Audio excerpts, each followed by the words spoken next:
Indonesia kayak gini, terus apakah kita akan benar-benar akan terpuruk? Terus kita nggak punya harapan gitu? Emang hidup lurus kayak gitu? Kan enggak? Jadi kakak saya yang sulung itu mendidik anaknya luar biasa. Kita menyebutnya keluarga sakinah. Adiknya, kakak saya yang di Jombang itu nggak peduli sama anaknya.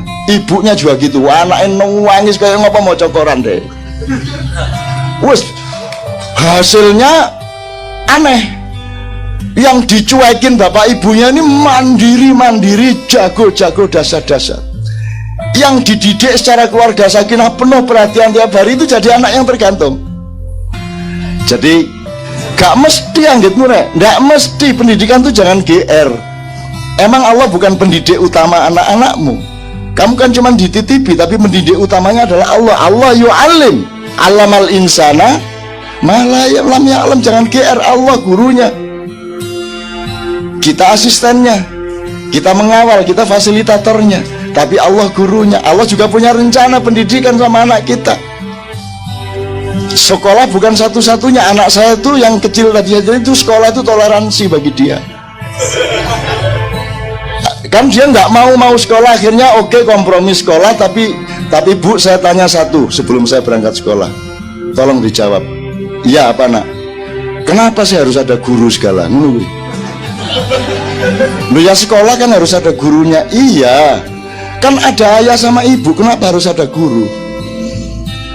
Loh ya kan yang didik rampak kan bukan hanya ayah ibu, kan harus banyak orang lain yang juga ikut mendidik rampak. Oh ya oke, saya sekolah. Itu akhirnya sekolah. Sampai sekolah nanti mulai bisa baca, mulai dia kecam-kecam diwoco sinang. Ayo pulang sekolah langsung nyusun buku untuk besok. Yang tadi dipelajari lagi terus diwoco. Gini aja kok pelajaran. Ya sudah tahu ini. Gini aja kok jadi buku. Dikecam semua bacaan itu. Terus sing soal agama dia tanya. Sampai rumah pulang sekolah ketemu saya. Ya, agama itu penting toh. Belah mati aku. Ini nek aku ustadz tuh tak langsung kafir gitu kan. Terus saya langsung harus cari jawaban gini loh. Kak Sabrang, Kak Haya, Kak Jembar, kamu, saya, ibu itu kan nyari. Bisa nyari sendiri, bisa mempelajari sendiri. Tapi ada hal-hal dalam hidup ini yang kita nggak bisa nyari. Maka Tuhan ngasih tahu kita. Nah, ngasih tahu kita itu namanya agama. Itu terus dia ngomong, oh itu tuh agama. Saya pikir agama itu mata pelajaran deh. Ya aku baru ingat, oh iya ya, makanya salah mata pelajaran agama itu. Salah kok mata pelajaran agama itu membungkus semuanya. Dia entitas dari seluruh kesadaran kok jadi pelajaran. Kalau pelajaran agama berarti bukan pelajaran biologi lah, susah nih. Kalau agama bukan biologi, bukan matematika, kan begitu akhirnya anaknya berpikir. Jadi sejak kecil sudah salah cara berpikir kita. Maka jangan terlalu andalkan seluruhnya ini. Ya sekolah, ya capres, ya NKRI, tidak bisa kamu andalkan. Kamu harus cari lorong hidup sendiri untuk sampai kepada kebahagiaan sejati. Nah, soal pendidikan tadi ya, sekarang saya ingin ngomong sama Anda. Bagaimana kalau bangsa Indonesia ini seperti Garuda? Garuda itu kalau umur 40 tahun, karena dia umurnya mirip manusia ya, 60, 70, 80 gitu. Ya, kalau dia umur 40 tahun, dia punya naluri, disuruh Tuhan untuk pergi ke gunung. Di sana dia akan apa itu jenenge, mematuk-matuk semua batu dan mencakar-cakar semua batu. Goalnya adalah supaya paruhnya lepas, semua kukunya lepas. Nah begitu lepas dia tidak bisa apa-apa lagi. Disitulah ujian, dia akan hidup lagi atau dia akan mati. Begitu dia hidup lagi, maka cakar yang baru itu adalah cakar yang perkasa. Itu loh. Kamu tidak punya paruh sekarang, kamu tidak punya cakar, betul tidak? Siapa tahu memang kamu oleh Tuhan sedang, bangsa Indonesia sedang mulai ditumbuhkan paruh dan cakar yang benar-benar Garuda perkasa. Kan begitu. Ini kalau Garuda. Kalau orang Sparta, bangsa Sparta, umur 9 tahun langsung dibuang ke hutan. Nanti yang balik berarti dia pendekar. Yang mati, matilah. Itu umur 9 tahun. Saya tanya, anak yang tidak dibuang ke hutan dengan yang dibuang ke hutan terus balik, hebat mana?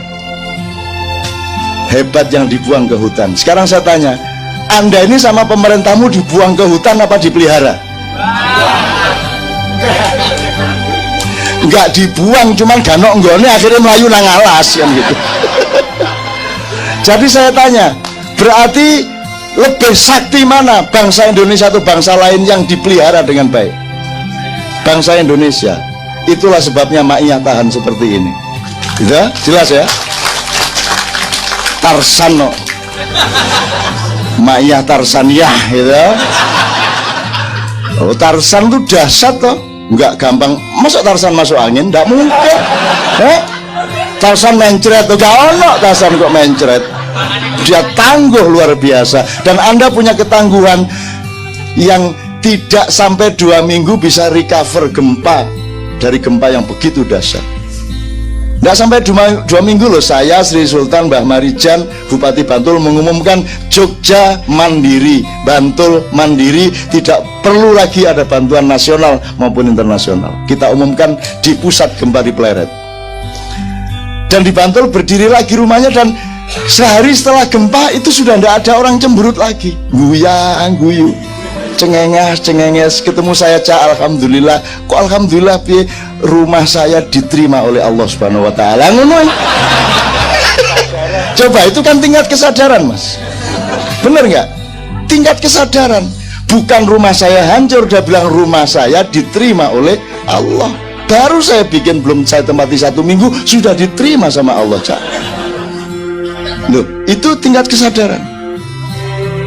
Ya teman-teman sekalian, jadi saya memberi catatan kepada Anda bahwa Anda ini mungkin anak kecil yang oleh orang Sparta dibuang. Dan orang Sparta inilah yang kemudian dengan hanya 300 prajurit mampu mengalahkan 10.000 prajurit yang ya menahan. Yang kita ambil bukan sejarah menang kalahnya, yang kita ambil adalah metodenya. Jadi 300 pasukan yang dipimpin Leonidas ini, kenapa mereka bisa bertahan dari 10.000 penyerbunya? Karena mereka yang menciptakan ruang untuk peperangan. Dan di dalam ciptaan ruang itu mereka memilih metodenya. Kalau Anda masuk ke medan perang lawan, Anda diatur oleh lawan Anda. Kalau Anda pakai pola berpikir Ma'iyah, Anda tidak bisa diatur oleh orang lain. Tamengnya berbeda, pedangnya berbeda, ada tombak yang berbeda. Tamengnya tidak untuk menamengi diri, tapi untuk melindungi sebelahnya. Jadi ada sistem kebersamaan yang luar biasa. Dan Anda terbukti mampu. Anda pikir Ma'iyah cuma Anda sama saya? Anda pikir dia bukan gelombang? Anda pikir dia tidak meresonansi? Dia akan terus-menerus melahirkan. Karena dia gelombang, dia partikel, dia akan terus ada. Entah bagaimana bentuk pewarisannya dan regenerasinya, tapi dia akan terus. Apalagi Ma'iyah tidak punya pamrih untuk menjadi eksklusif atau menjadi dirinya dengan apa? Identitas-identitas yang material. Ormas enggak, parpol apalagi, madhab yoga, gitu loh. Tapi kalau dilihat frekuensi yang didalami di Ma'iyah lebih luas dari semua yang dikenal di dalam madhab-madhab. Bener nggak? Belum, karena persoalan kita ruwetnya kayak gini ya. Maka kita harus mau merespon dengan bervolume-volume, berdimensi-dimensi kesadaran yang luar biasa. Apa yang dilakukan Leonidas dengan 300 prajuritnya melawan 10.000 itu sama dengan yang dilakukan oleh Rasulullah dengan perang Badar. Karena dia akan diserbu oleh 2.500 pasukannya Abu Jahal, sekutu, padahal pasukannya Rasulullah cuma 300 juga. Ya, 300 juga. Maka nomor 1 yang dilakukan Rasulullah adalah memilih medan perang. Maka diajak ke 250 km dari Madinah ke Lembah Badar. Dengan dia pilih ruang itu, maka dia bisa atur strateginya. Lawan harus terikat kepada strategi ruang yang diciptakan oleh Rasulullah. Akhirnya Anda tahu menang Rasulullah, meskipun menangnya itu ya dengan dalam tanda petik diplomasi dan akal-akalan sedikit sama Allah itu. Saya ulang, saya kira yang sudah S2 maknya sudah ngerti inilah. Yang semester awal ini ya. Kan Rasulullah mengatakan gini, ini pasukannya bukan para prajurit bener Mas, ini saonone arek lanang lah. Wis pokoknya berangkat kabeh, ayo saya arek angger lanang berangkat wis angger gak wandu wis berangkat wis. Wah, berangkat semua, itu pun sudah Mas 200 km, 230 km jalan kaki, panasnya kayak gitu, loyo udah sampai tempat, sampai Badar udah loyo, pasukan gerak ngene iki. Dikenek ngene ke Rasulullah tiba gitu. Udah bukan pasukan, bukan prajurit, pokoknya saanane, tapi Rasulullah bilang sama mereka, ya ayyuhan nas innama tunsoruna wa turhamuna wa turzaquna bidu'afaikum. Wahai pasukan Islam, kalian akan diberi pertolongan oleh Allah, kalian akan diberi kemenangan oleh Allah, dan kalian akan diberi rizki oleh Allah. Tetapi tolong tahu, itu bukan karena kalian hebat, tapi karena kalian datang ke sini untuk membela orang-orang yang engkau tinggalkan yang lemah di kampungmu. Jadi kalau Anda berangkat perang dengan membela orang-orang yang lemah, Anda diberi berlipat-lipat kekuatan oleh Allah Subhanahu wa taala. Dan akhirnya menang bener. Ini ngomongnya kan ngawur Mas. Secara ilmu militer menang yo opo? Panah gak jangkep, tombak gak jangkep, pedang wis putol-putol, ngelawan 3.000 pasukan Abu Jahal, sekutu Inggris ikut, Jerman ikut, semua ikut. Gimana mau menang? Itu kan penipuan sebenarnya pidatonya Rasulullah. Menang piye? Kalau dilihat sama Hitler, ngawur Kanjeng Nabi kan gitu kan. Tapi kan kalau Allah mengizinkan, innallaha balighu amrihi, Allah akan membuatmu mencapai apa yang kamu perlukan. At-Tolak ayat 3. Pas apal. Terus sama Allah dia bilang, lain lagi diplomasinya. Dia akan, hatinya tidak diomongkan, hatinya ini, ya sorry ya saya ngomong gitu, ya Allah ya gimana dong, mosok saya nggak kasih semangat mereka, ya dibombong-bombong dikit lah, ya mosok saya bilang, wahai pasukan, nggak mungkin kamu menang, iki mesa anane arek lanang, mustahil, mosok ngono panglima perang. Pemimpin apa yuk? Pemimpin harus bilang, engkau akan diberi kemenangan oleh Allah, kan gitu Rasulullah. Seperti Bung Karno, kita bukan bangsa tempe, kita adalah bangsa yang digembleng jatuh, bangun lagi, digembleng jatuh, bangun lagi, digembleng jatuh, kelepek, tidak bangun lagi. Itu ya teman sekalian ya. Terus sama Allah bilang, Allah kan ngerti, nggak usah dia ngomong, ya sorry lah Allah, aku agak bombong dikit, tapi saya ikhlas kok. Saya mati ndak apa-apa, Islam kalah ndak apa-apa, pasukan saya mati semua, seluruh Madinah dikuasai Abu Jahal, saya ikhlas ya Allah. Udah terserah, ini apa adanya kayak gini ini, terserah saya, udahlah EGP kata Rasulullah. Asal engkau tidak marah kepadaku, asalkan engkau ridho kepadaku, maka aku menderita tidak masalah, aku mati tidak masalah, Islam hancur di bumi tidak masalah, asalkan orang-orang yang syahid ini engkau cintai. Itu kalimatnya Rasulullah kepada Allah. Ilam takun alayya ghadabun fala ubali. Fala la ubali itu artinya gak paten. Jadi sekarang jelas wiritane. La ubali kan kalau diterjemahkan kapaten. Boleh ndak wiritan bahasa Jawa? Ayo anak sing larang gini. Kalau Betawi gimana kira-kira itu? Kumaha Allah baiklah gitu ya. Emang gua pikirin. Jadi lumayan loh kalau di masjid ada, emang gua pikirin. Asik ya? Wah dahsyat itu, bingung majelis ulama, sesat ini.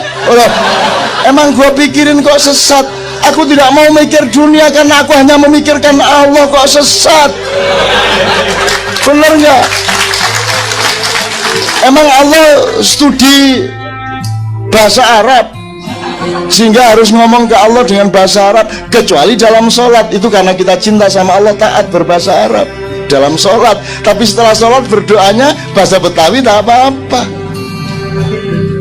kan gitu. Dan pakai logatnya, nadanya kayak Madura itu loh, katanya Rahman Rohim sampai ya musuh.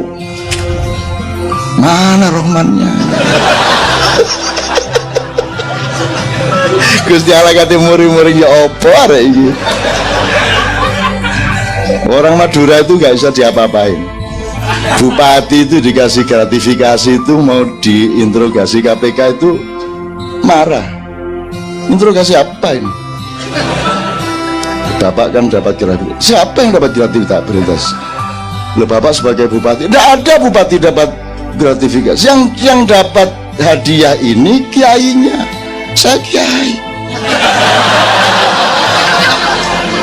Dari dulu saya tidak jadi bupati, saya dapat begini. Untuk apa? Mereka menghormati saya tidak sebagai bupati kok. Kalau tidak percaya, tanya sama mereka yang ngasih. Gak bisa ditangkap sama Madura. Ya apa? Wong ono iwak lho Mas.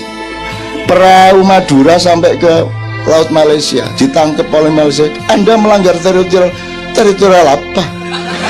Lu ini perahu sampai masuk ke wilayah Malaysia. Lu, saya enggak masuk Malaysia. Saya itu ngejar ikan mujair dari Surabaya. Ikan mujairnya masuk sini, saya cari sama. Saya enggak masuk wilayah Malaysia.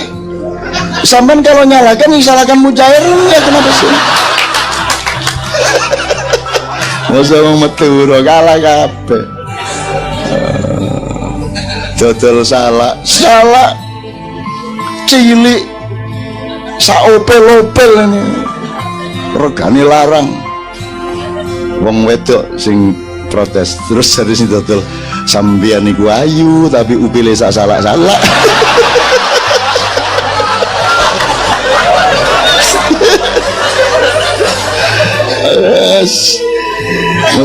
Madura jadi Madura itu saya kira memang Allah menciptakan secara khusus. Lo coba Anda lihat antropologinya. Lo apa toh jaraknya sama Surabaya itu 20 kilo, cuman 20 menit. Kok bahasanya beda banget, itu gimana itu? Ya toh Mas, kan mestinya kan mirip-mirip Surabaya dikit ya. Enggak kok, cuman mencolot lo kok terus tiba-tiba berbeda. Ini berarti bukan orang asli sini, mesti dari atas taruh di Madura. Alien. Bener ya Mas? Jadi kalau pakai antropopsikologi ya, Surabaya kan keras. Arek-arek Surabaya, Allahu Akbar, kita serbu jenderal apa itu? Malabi, kan keras. Begitu masuk Madura, strukturnya lain, mana keras mana halus itu. Mestinya kan makin kesana makin keras tuh Mas. Makin Madura, enggak. Makin ke Sumenep makin halus. Di Bangkalan keras, di Sumenep halus. Kan begitu. Saya kira di surga, di neraka enggak ada orang Madura. Tergantung lakunya sate di mana. Ini saya kok kesana ini ngapain aku ini serius ya dari tadi ya. Asem ini. Oke, terakhir. Anda ingat-ingat, jangan disangka kalau kita ini terpuruk sebagai rakyat lantas kita benar-benar akan mengalami kehancuran. Siapa tahu Anda memang dimasukin hutan umur 9 tahun itu. Anda masih kecil, demokrasinya masih belajar, Anda tidak diperhatikan, Anda menjadi orang yang sakti dan tangguh. Dan memang tidak ada orang yang melebihi ketangguhan Anda semua ini di seluruh dunia. Tangguh, pol, udah. Tangguh itu